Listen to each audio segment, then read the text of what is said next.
He's a friend of mine, as you can tell from the email chain that I'm always messing with. So. Bears. Yeah, he's one of those guys. All right. I think we can go ahead and get started. Welcome everybody to the May Académie Lafayette Board of Directors meeting. To start, can we get a motion to approve tonight's agenda? So moved. Gwen? Second, Mike. Any discussion? Everyone in favor? Aye. Aye. Aye. Anyone opposed? Motion carries. Stakeholder comments. I know we have somebody signed up. And yes, if you want to come up to the front, yes, because we realize online can't hear you. We can stand over there. So. This is very unusual. I'm Patty Smith. I'm happy to speak with you this evening. And I haven't spoken to the board of Académie Lafayette ever in the past previous jobs that I've had. I've spoken to lots of boards of education, but usually the crowd was miles long. So this is kind of nice, and everybody's eating, enjoying, so it's good. I'm here this evening basically just to kind of give you some foundation information about special education in case, in the future, if you have any questions that might come up from parents, then you have some background foundational knowledge there. First, a little bit about me. I've been with Académie Lafayette for 15 years. I'm going to like creep home in the slow lane because it's really aging me. But prior to that, I was a teacher, principal, director of special services, associate superintendent, and a hearing officer for the state of Missouri in cases of due process special education matters. So after I didn't call her retired, but graduated, Jerry Lukaska, who was the head of school at that time, called me and said, could you come and help with our 504 and special ed? And then I stayed, and so here I am. So with me tonight is Shelley Gwynn. She's a special education attorney that is famous on our side of the state, and now I understand in Kansas and Illinois. So yeah, very happy to have her here with me. We've been on due processes before together, so I'm very, very pleased that she now knows Académie Lafayette as well. So I brought a little packet for you. The first part is just a little kind of, they call it the golden thread. But sometimes when we have new teachers coming from abroad, it's kind of a nice way to explain to them exactly how that process of special ed works. The general education teachers are involved first. They do interventions, then there's a referral review process to evaluation, and then the writing of the IEP with the present level, all the way down to services accommodation and then progress monitoring, which we're going through this year again. Every year our paperwork is monitored 3 times per year to make sure that we're kosher. We operate under federal law and state compliance, so as you can guess, lots of little T's to cross and I's to dot. So that's just kind of a general idea because it is kind of involved when you have to look at all those different things we deal with. The next page is just the categories that we serve under IDEA. There are 13 of them. You can see them there. These are the categories that we can find students eligible under. You'll notice that dyslexia is not one of them. We have, again, when we look at these categories, we find the students, whether they're eligible or not, and then we have to ask the all-important question, does it adversely affect their education? For example, if you were to have a first grade student or a kindergarten student that's performing in the top third out of 100, then you wouldn't say that it's really adversely affecting them. So it really wouldn't be a student that you would consider for evaluation, for example. So those are the categories we serve, and so when we speak with parents, if a parent, for example, came in and said, my child has dyslexia, it doesn't automatically entitle you to an IP or an evaluation. It just said it's information that we consider and we take into account, and then we have to start down that long golden thread of all of those things we do. Also, the question becomes, have we done interventions in the classroom? If there was an issue, what those were, how those turned out, and how do we move forward, and how we can help support the child. And oftentimes, that's just putting more accommodations within that regular classroom prior to an evaluation, and one's not necessary. If you do an evaluation of a student, it can take up to 25 hours for the staff to do all the testing and have all the meetings and everything, and then there are 3 different meetings that you hold. So we really have to watch it very, very carefully Shelley reminds me occasionally, because that's what they check. They check, are you doing this, this, and this? Are you doing it in a timeline? Are you doing it in the appropriate thing? So, as you may have guessed, I've been doing this a long time, and we do have to be firm in our stance on following the legal requirements and the state compliance. So we really do hold that dear. So the next one that I gave to you is just something that parents have access to this, and I think it's really good because it can go nationwide. And again, IDEA went into effect in 1975. It was kind of revised in 2004, yay, and some things were added. But still those basic questions that you see at the top. Before you qualify, the student has to have a disability. The disability has to affect their educational performance, and they have to have these classrooms, and it has to be delivered. The specifically designed instruction has to be delivered by a certificated special education person. Parents, and again, being through enough due process, those are things that parents don't choose. They don't choose materials. They don't choose methodologies, like you wouldn't if you went into a doctor's office and said, I want you to do this treatment for physical therapy. It's just one of those things that we have to follow those guidelines. So this is a good reference material about just what it is that you can and you cannot do. And so we try to stick by that pretty carefully and hopefully do a good job about that. So, Shelley, what have I missed? No, you did a great job. You've been doing this properly. Stop it. Stop it. I have been. I was going to longer than everyone. How many years in I had, and that would be a little bit too telling. So, Yeah. it is. We've worked together for a long, long time, and education has changed a lot over the years, particularly as it pertains to students with disabilities and the way we serve those particular students. There are many, many occasions when parents raise questions about process.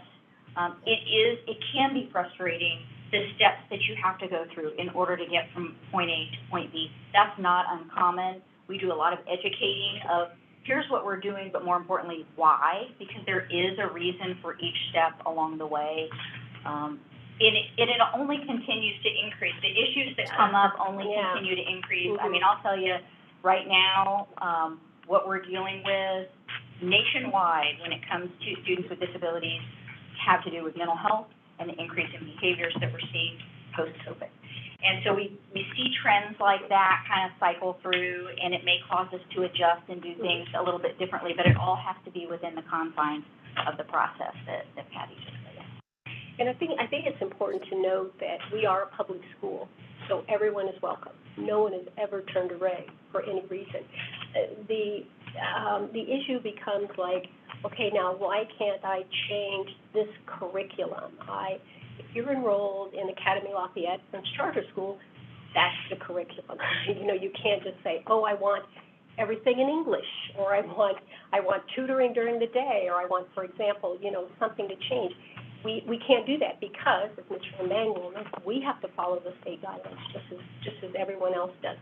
So we just can't. We try to answer the questions as we can. We encourage everyone to stay, but we do have to define the parameters into which we operate. Okay?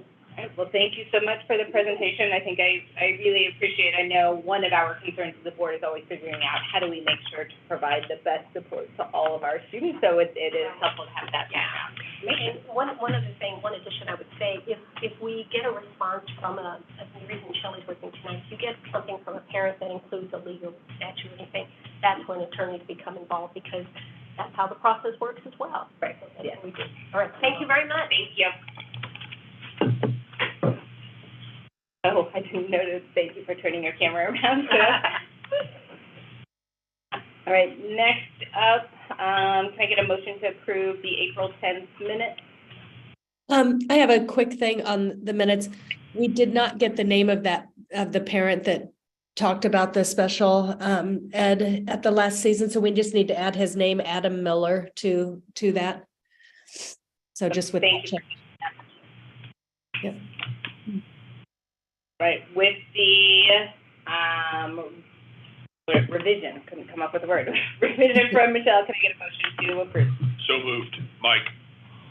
A second, Second, Gwen. any discussion? Everyone in favor? Aye. Aye. Anyone opposed? Motion carries. All right, Michelle, you are up with governance. All right, governance, we talked about this, but Saturday, June 10th, final date, final location. We'll have our retreat, and at that meeting, we will also have board elections. So that will be a vote at the retreat. I know we're just in governance that we may not have a vote, but yeah, we'll have a vote in retreat. And then Wednesday, 21st, Beth sent out for the tentative budget board meeting. And one of the things I'll mention, so our goal at the retreat is to do the budget overview. So we have 4 hours. So our goal is to do strategic plan review and what that will look like moving forward, as well as the budget. If for some reason there's a change in the budget that we need to address in a short virtual meeting at the end of the month, that's what that is for. But we hope to not need that meeting essentially. So. We hope. Great. Mr. Bang, did you want to talk about the policy update?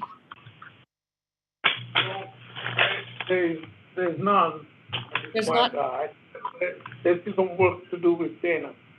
Okay. To look at what needs to be changed in the policy you adopted. What's the name again? MC policy. MCPSA. MC Missouri consultants, education consultants because we adopted them all.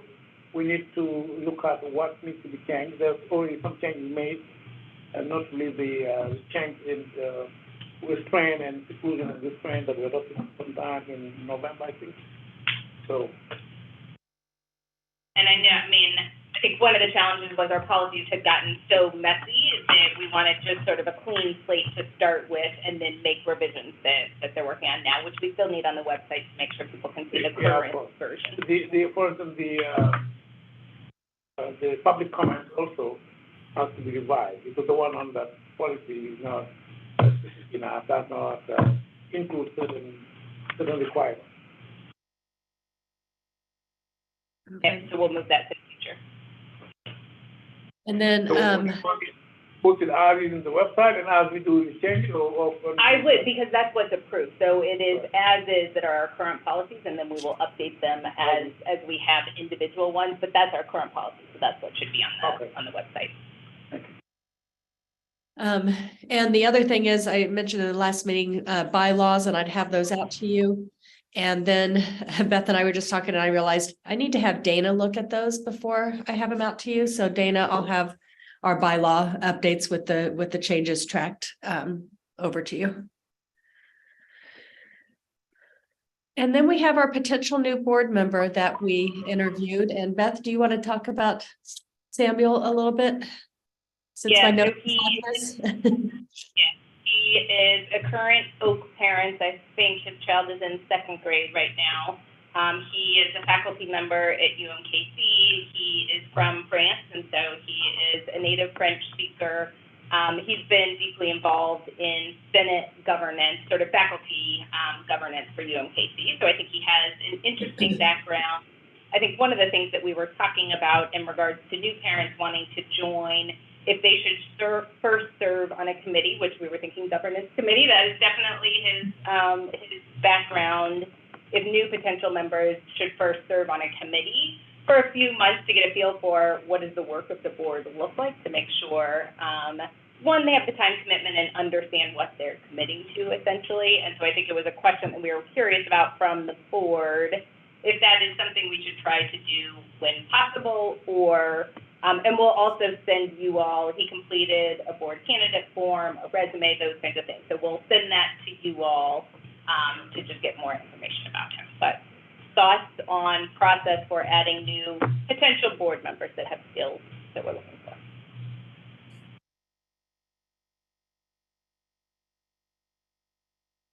No strong feelings one or the other? I mean, I like the idea of them serving on a committee. Right. I did that, so. Yeah. Yeah, I mean, especially when you have a parent, I think. Yep. As an outside member, no, maybe no, because you're trying to look for skills that we miss. The parents is good to go to the committee because they will understand more the work of the board and you can judge whether or not you want them on the board or no. I think we discussed it years ago. I don't know why. Right, it was probably 5 years ago, I think, as a board, we talked about that, and I had forgotten it until you and I talked about that. But yes, we did talk about that's a good sort of on-ramp for interested parents to join the board. And we're definitely going to be in a position, we are parent-heavy, which is always a worry, right, to have too many parents and not enough community members. So as a board, I think we're going to need to be really thoughtful about thinking about how do we make sure to retain that balance. But I think we'll follow up with Daniel to gauge his interest in joining one of the committees first. I would, because our retreat really frames the whole work of the board, I would like potential board members to join that conversation, right? I know we have a conversation with one other possible parent who's been on the board for quite some time, so we don't know, or on the committee. We don't know if she's interested, but I would love for them to be a part of the retreat if they're potentially going to join. Yep. Then, yeah, we will follow back up with him about that. And then on the board elections piece, so you all remember every 2 years we elect president, vice president, and secretary. I don't think Michael's interested in moving up to president, so, but Michelle is. So what we would be voting on in June, Michelle would step into the president role. I would go down to vice president, and Lauren Allen is interested in being the secretary. And so that's what we would put as a vote before the board in June, essentially. We will then still not have the succession that we want, because I wouldn't then move back to president 2 years later. But I think little by little we're getting to the succession that we would like to see essentially. Yep. Right, finance. All right. So for accounts payable, during finance committee, we didn't discuss any additional transactions that were noted other than the ones that were noted in the finance report. So did anyone else have questions as they looked through the Excel, any of those transactions that occurred in April? Nope. We'll need a motion to approve the April 2023 accounts payable transactions. So moved. Mike? Do we have a second? Second, Gwen? Any discussion? Everyone in favor? Aye. Aye. Anyone opposed? Motion carries. Okay, next item, the SUI financials. And the SUI, that's our accounting system that we use. So that's the. Thank you. I was going, what is SUI? So those are, that's the accounting software we use. So the financial statements for March 2023, from a cash in, cash out perspective, we spent more than we received by $639,000. Again, that's in March. If we look at it year to date, July through March, we have spent more than we received by about $100,000. And so the reason for that is that in this next slide here. So first reason is ADA, which just doesn't necessarily affect year to date, because it should be where it's at year to date, but it affects March in that we submitted an update to our ADA in February, which affected our March payment. So DESI decreased our March payment, and that was because they were still paying on an estimated ADA from July of $1,308, when in reality we're at $1,202 in February. So like I said, that was adjusted to be more in line with our Tyler SIS system, system information system, to $1,202. I've updated that again here at the beginning of May to $1,210, and that's because we gained students since February. So we gained 8 ADA there. And remind me, I know part of that is attendance, as noted. Did we also just lose a lot of students between July and now? No, it was a bad estimation. It was just estimation. Okay, that's what I couldn't remember. So part of the variance is because the enrollment to ADA is at 92% rather than our 95%. Yep. So, and this is something that Mr. Bang talked about in his newsletter. And so there is attendance rate implications. So not only with student learning and achievement, I mean, that's an impact there, students aren't in their seats, but also the APR score, so the annual performance report, that affects that as well. That's the state report and our state scoring. So the higher we score, the better. And then, of course, the budget. And so that 3% variance, as noted in the newsletter as well, is $400,000 based on our enrollment and based on the amount per WADA that we're paid. So that's a $400,000 amount that we could be receiving if we had 3% more there. So that's part of the difference. Right. And I did think it was really helpful that you noted that in the newsletter, because it seems like almost the same, right? It seems like almost no difference. So I thought it was really helpful that you highlighted. It was a good letter. Right. There's a huge difference It was there. a good letter. So what we're projecting then, or at least when I met with the accountants last week, the projection is based on year-to-date through March activity, and then known information as of last week, and moving the ESSER 3 monies to carry over, because if you remember, we were looking at a $1 million surplus, and we've shifted those ESSER 3 monies to next year. And this also assumes that we collect donations in annual fund of $306 between April and June. And I'll come back to that here in just a moment. So right now, with the accountants, when I met with them a week ago, we're looking at a deficit of $113,000. Revenue is 18.3, expenses 18.4, so that's where we get the deficit of 100,000. Those are the financial statements there, and that reflects the 18.3 in that middle column, and then the 18.4 in the middle column at the bottom. And below our pictures there would be that 113. So, along with that projection, we talked about ESSER. Food service, I talked about last month. I was looking at that being over budget by 130 last month. I'm thinking that's now going to be $150,000 over. So a little bit of a difference there. Not much, but still it still affects the bottom line. So like I mentioned, I met with the accountants last Monday. However, with additional information within this last week, also meeting with the finance committee, we're projecting a surplus of about $100,000. And the way we get there is, assuming we still collect that $306,000 in donations over April, May, and June, once we get the final numbers for April, and then, once we close out May and June. $100,000, that's made up of CSP and PTO's monies. But then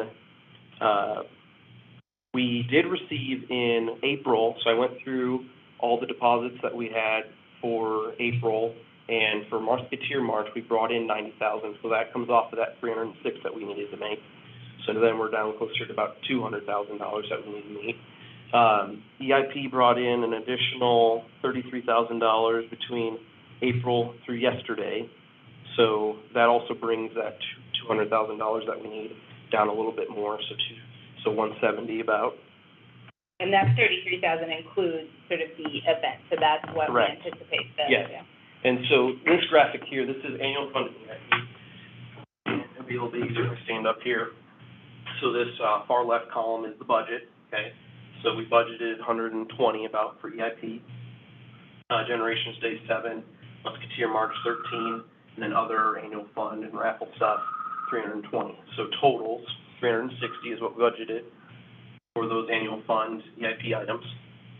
So EIP, through March, we had received about $25,000, but then that 33 that I was talking about that we for sure received in April, and then with the event this weekend, we received 28. So definitely not meeting the budget there, but still received some money there.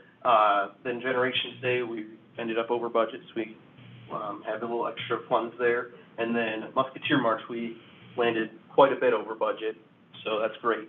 That's helping our bottom line for sure. And then other annual fund, we're under budget still. So if we're looking at our total annual fund and EIP budget of $460. Through March, we've received $251, so we still needed to make $208. With the known information I know through April with the bank deposits, we've had $104. So those two added together minus the budget still need $104 to make. We have received, or we will receive out of the Stripe account, a 28. So we still need $75,000 to meet our annual fund and EIP goals. That's what that is. Is there a plan to collect that? Because we don't have any big events left. Like how, and that's probably not for you, Michelle. I don't know if you have any sort of thoughts. I'm going to guess that $75,000 is probably unrealistic without any big events going on. Well, we have talked about the fact that we need to mine our database and set a goal and send some asks out, but I don't know that any of that has happened yet. Well, normally, if you study the annual drive, donation or annual drive, prior to COVID, and look at it, getting base, if you had what you have, would have been a realistic goal. So how much money from the annual drive we can get from now to the end of June, we'll see how much we can cut from the $75,000 deficit. Yeah. So we just need to. And typically, each month we bring in just on a normal basis about $10,000 in annual funds, roughly. So $20,000 there plus the 60 is what we need. But I don't know how a budget of $30,000 seems to be too low. I don't know how it ends up there. For Musketeer? Yeah. Right, I think we knew it would be more than that. 40,000 maybe, but that's fine. Yeah. Yeah. 90,000 is higher than what we expected anyway. Right. It definitely helps, for sure. And I do think it's so interesting. I mean, Musketeer Mart takes almost no work on our team. We contracted out, we bring in a ton. EIP takes a huge amount of work, and is not bringing in the kind of funding that it used to. So just thinking about what did it take in previous years to bring in close to $100,000 and have it. Expenses were limited, and you used to do it at the Oak campus. But even at Starlight, I think there were years that we brought in close to 100. Starlight, we had 500 people there. Right. Yes, Yeah. but we should do a review to figure out, like, what did that take? So just to recap, assuming we collect 306, and that's April, May, and June, but also looking at information now known beyond last week after I met the accountants. I looked over some of the expenses and the variances, and we talked about this in finance as well. The care and upkeep of buildings, so I'm expecting that we won't spend the remaining budget of $452,000, closer to $336, so a net savings of $16. So that will also help the bottom line. And then same thing with the transportation, the contracted piece. Expecting we won't spend the remaining budget of $355,000, closer to $240. And that might even be less than that, just based on the number of routes that we've run. The $240 that I'm thinking we'll spend is basing that on 9 full routes every school day that we're open. But we know that the buses haven't run on school days, so we should have more savings than the 115. So I'm thinking maybe closer to 155 savings there. Do we know the cost of the students who show up late every day, which is still horrifying to me that it happens? What's the cost in attendance, right? I mean, we get docked on attendance that they're late every single day. Do we have any idea what that costs? We haven't run an analysis on that. No. Because of the bus, the kids on the bus. Yeah. Can someone open the gate for TJ? Yes. So bottom line, we're looking, like I said, just several moments ago, we're looking at about $100,000 surplus, assuming we received that $76,000 in annual fund during May and June. Any questions?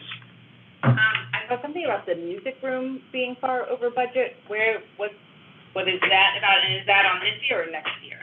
It's, we were planning to do that this year, and so when we did the budget revision in December, we were thinking like $50,000. It's unrealistic with the amount of work that has to be done. We were thinking just knock down a wall, you know, put up some new drywall. Right. The ceilings are actually different heights, so they have to rework the grid, they have to do electrical, and then we want to put up the extra booths for private lessons. It's coming in closer to double that, $100,000.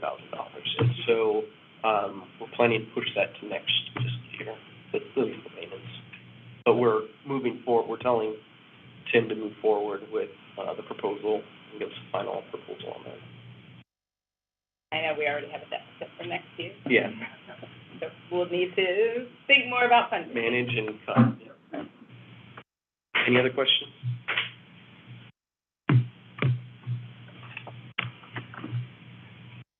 Development. So, just to let you know that next year we'll be celebrating our 25th anniversary as a school. I can't believe that 2 years ago we celebrated the 20th one. Now it's the 25th.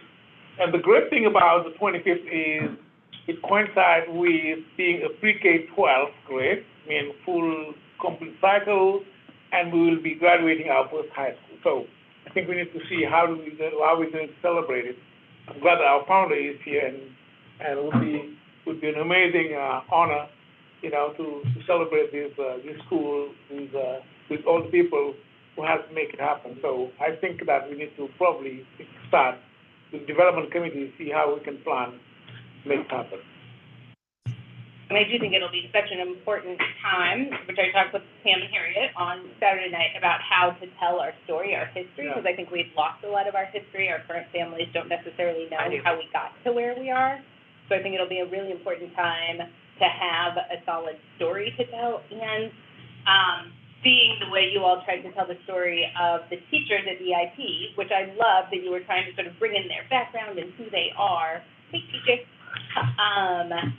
Nobody could hear it, but there's a really important story there with each of our teachers, and so how do we tell the story of who our teachers are through our journalism class, right? I mean, just there are so many important stories that I don't think we're telling, so it'll be good timing to sort of figure that out next year to highlight who we are.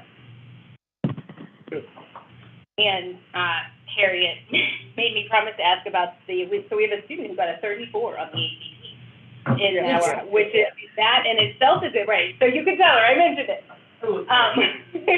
That's amazing. Like, to talk about how we have cultivated and grown students in our program, that in itself should be a huge highlight that we're telling, not next year, but right now. Yeah, I think our first class has been so far real successful. We lost almost nobody. Mm-hmm. So the only people we lost were one who moved out of the district or out of the country. So, and the level of satisfaction is being shared by the parents themselves. I think they always said they made a good choice to have their kids here. They'll be going to their first foreign study trip, Senegal, in June. And, you know, they took their first IB test last week and this week. So I think that, and for me, the biggest success is how we prepared the non-AL kids to join us, and then really the mental story I would say I hear about, and all those kids, how they're on track to graduate on time, even though it's really rigorous what we're offering. It has been a challenge for 2 years, but the secret is having a really good IB team, high school team. They're really good, and they're all thinking about how to do it even better and better every year. Yeah, that's exciting. And probably also one more big piece that we need to start thinking, Michelle, is our capital campaign to build a gymnasium and an auditorium around there. That's the last leg of our K-12 growth plan. Yeah. We did the first one was the first leg phase was to buy the building and increase the kindergarten enrollment, which we did. The second phase is opening the high school, which we did 2 years earlier than what we planned. It was crazy, but we did it.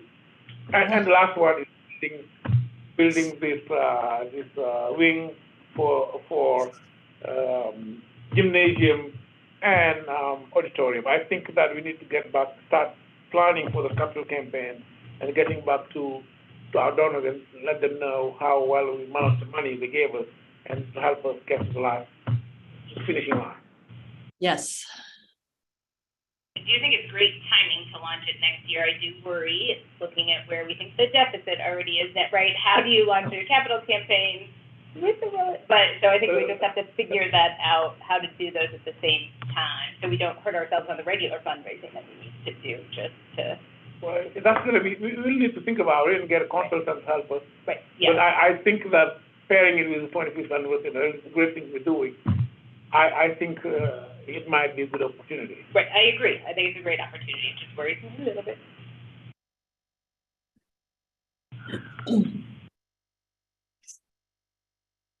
Okay. Head of school report. Okay.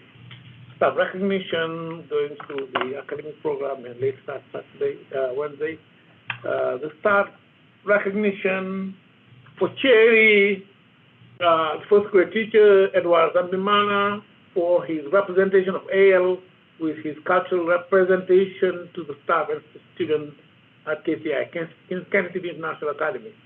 They were really, it's a school with a lot of refugee students, and they really appreciated him sharing his culture, and some kids also from the same country, our region. It was amazing. Thank you, Edward.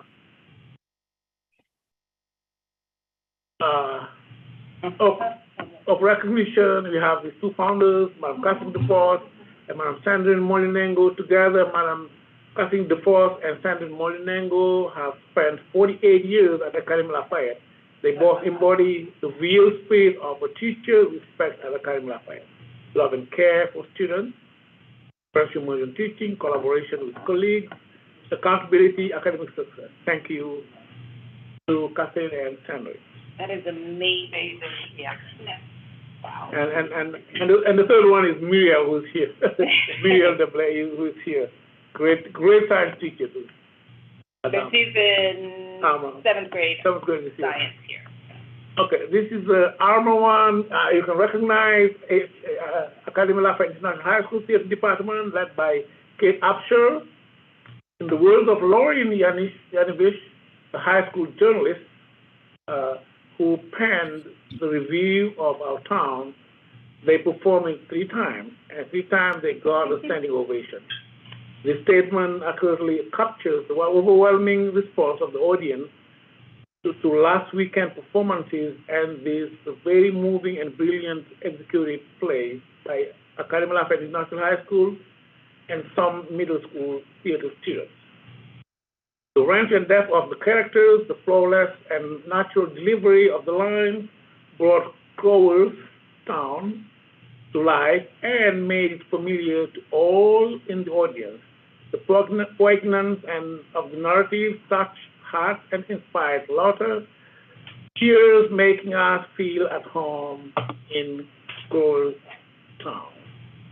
None of this would have been possible without the brilliant and passionate directorship of Kate Upshur, our highly esteemed theater and literature teacher. We would like Kate to take a bow for his remarkable success. It was really good. Thank you, Kate. It was really good. We're trying to develop the theater department, and which means that we have to hire part-time English teacher. So she can have the time. We can have time to do it.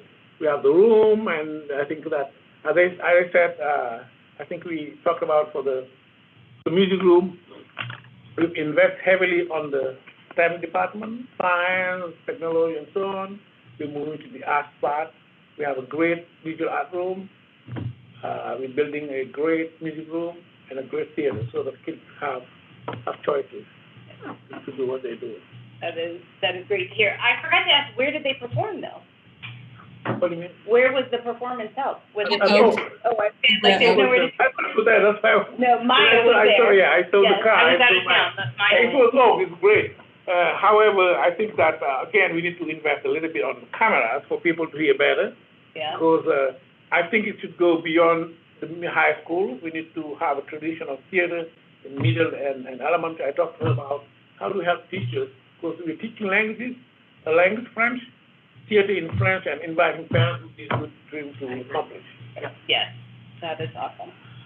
Yeah, it was pretty amazing that those kids, like just the amount of dialogue that they had to learn, and it was really good. Yeah.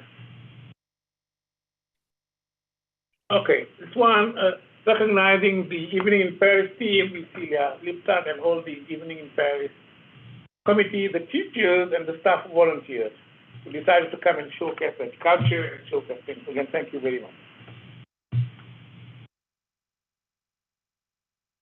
Academic program hiring for the 23-24 school year. K-5, 8 homeroom teacher has signed agreement, 5 more are in progress. Also working on English special education Title I position. Middle and high school, 5 signed agreement, 1 more offer pending. So one of the challenges we're facing, of course, is the science part. I mean, finding, we're still looking for one more science and 1 more in math department.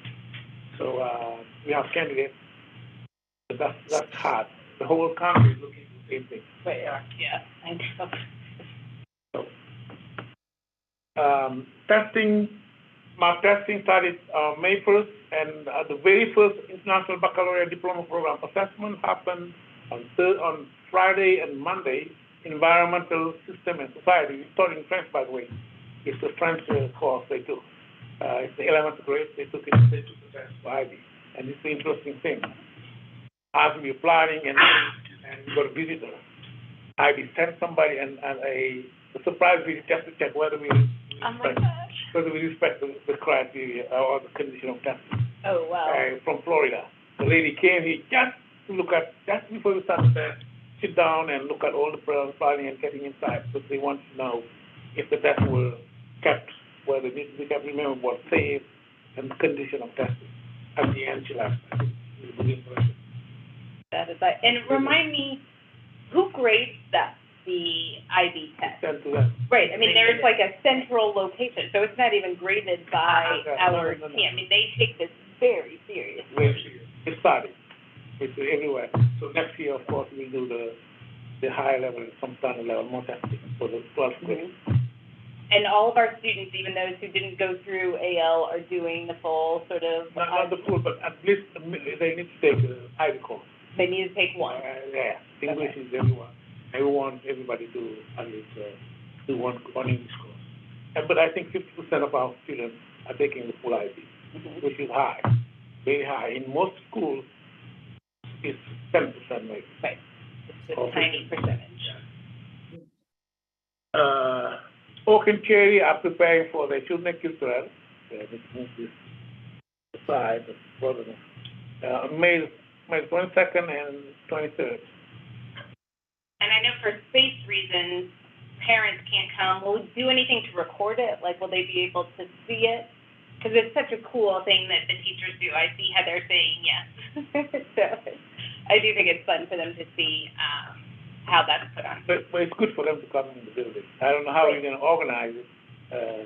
Oak doesn't have the main problem, but Cherry, you have 2 spaces, your gymnasium and your auditorium. When we have an auditorium here at ARMOUR, everybody can come here to do it. Yeah, once we build that. We can still go to the Flexport auditorium, but they don't have it anymore. We want to talk to Flexport? Flexpod? What's the name again? Oh, Flexpod. Flexpod. Yes, thank you. The Flexport here. We tried to build to get an agreement with them to be able to use it, but I think they were not very responsive.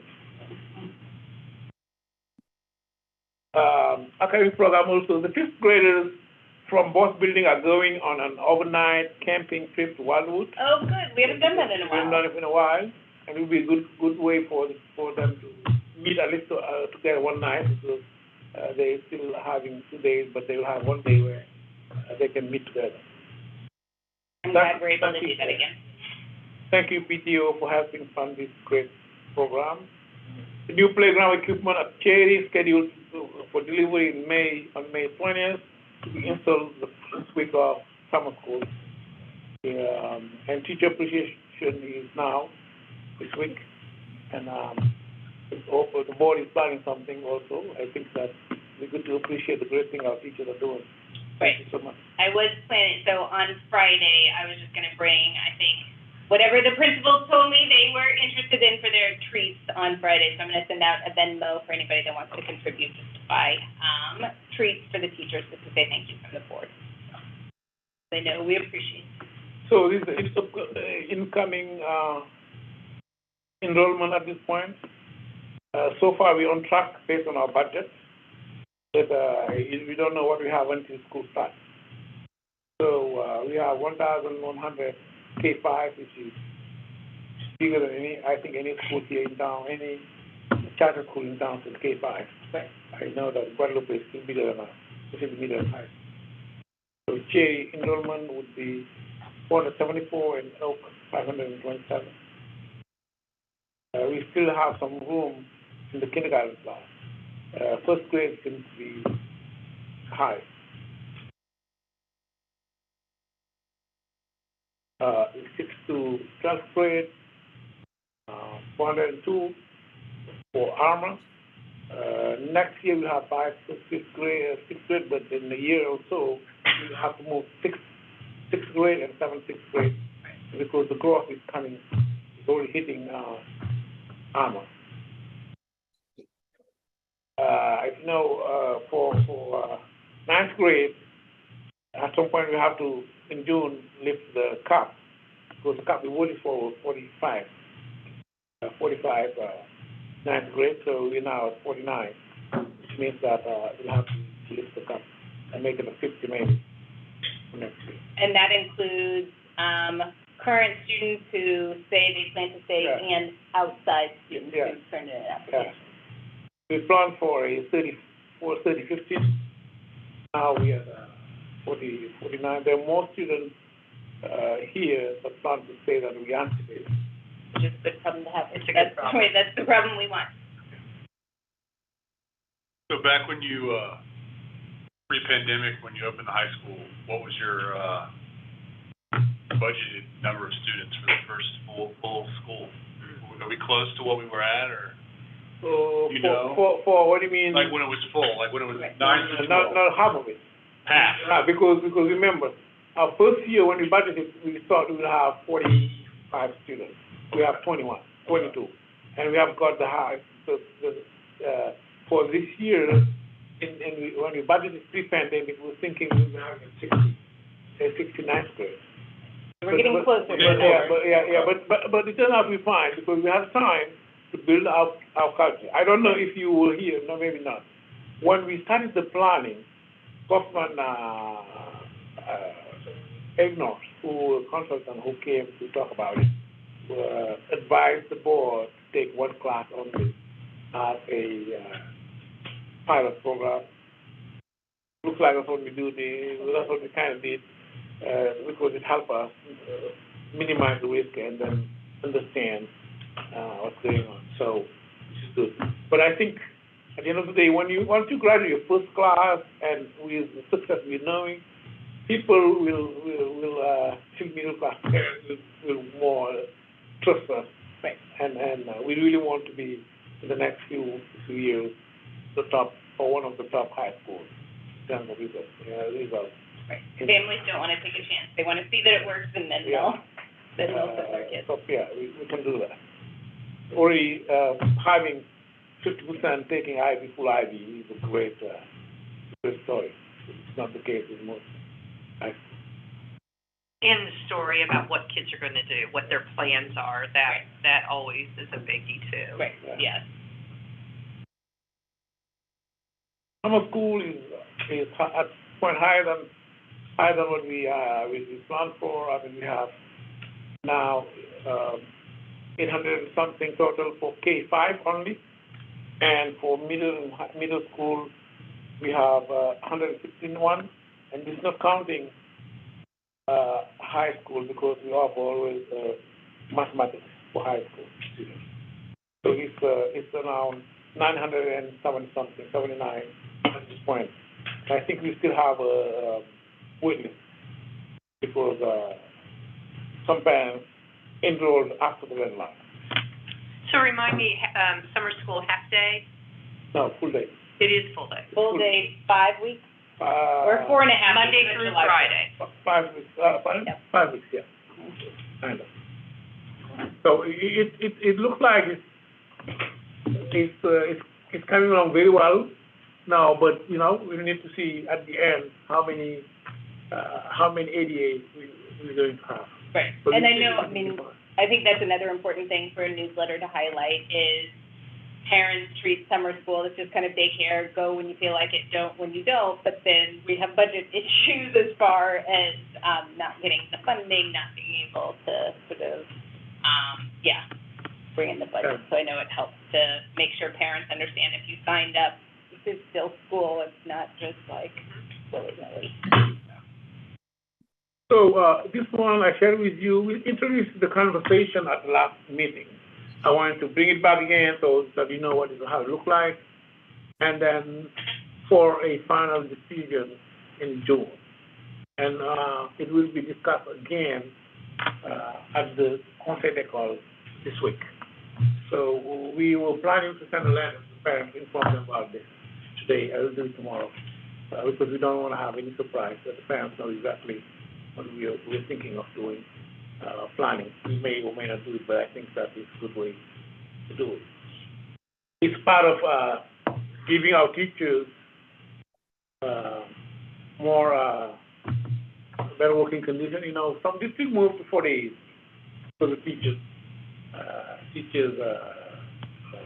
Shortage. Here, it's about avoiding longer school day on Wednesday because at this point our teachers stay 1 more hour or 1 hour and a half every 2 weeks.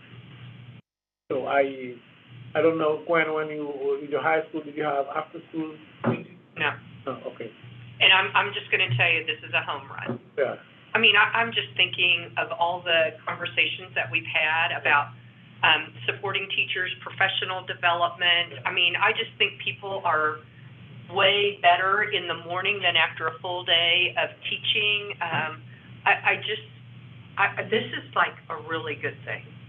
I think so. I think other districts do afternoon, but and I think even KCPS, because I looked at around, they're going away from afternoon meetings. I heard Right. that. Yeah. So I mean, we did this in Olathe, Shawnee Mission, Blue Valley. They all do this. Yeah, good.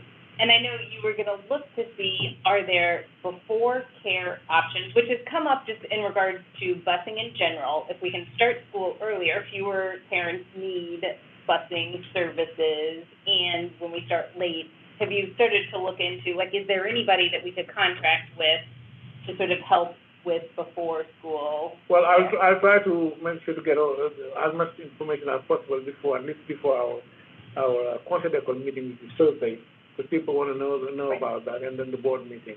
Right, because that's the only pushback you'll get, is families who have to be at work at 8 and they're used to dropping off at 7:45. How can they, what should they do? So I think if we can come up with options for services there in the morning to help, for families who need it, that'll be helpful. But yeah, I think it's great for teachers. I think teachers work so hard, they should not have to stay another sort of hour at the end of the day. Good. Did you see? That's all I Yeah. have? Okay, no, Was there something else that you No, were? I realized that I shared the admissions before. The admissions and outreach numbers of. Right, Yeah. yes, I think we got it. I mean, just So, a couple quick things. One, I mentioned, doing something for teacher appreciation, so you'll see an email about that. Two, I wanted to mention the DEI committee, the diversity committee, did a parent forum last week related to the impacts of the pandemic on social emotional learning and how how that sort of presents itself in the classroom, what parents can do. It was a great discussion that was recorded, and so I think we'll figure out how to get the recording out. I think we heard great feedback from parents, just understanding, one, it's not an issue that just we're having, right? This is something we see across every school, and there's a role that parents can play to support what's going on. So figuring out how do we continue to build just relationships and trust with parents so that we can work together to really address the challenges that we see in the classroom. So it was a great conversation that I was really excited they were able to do. So, and then a thank you to Stephen. He did a great overview of just how charter schools are funded, which is recorded now. So for future board members, we can use that recording, because I think just the financing of charter schools is so complicated. So I appreciate you sort of walking through that to make sure it's clear how that all works.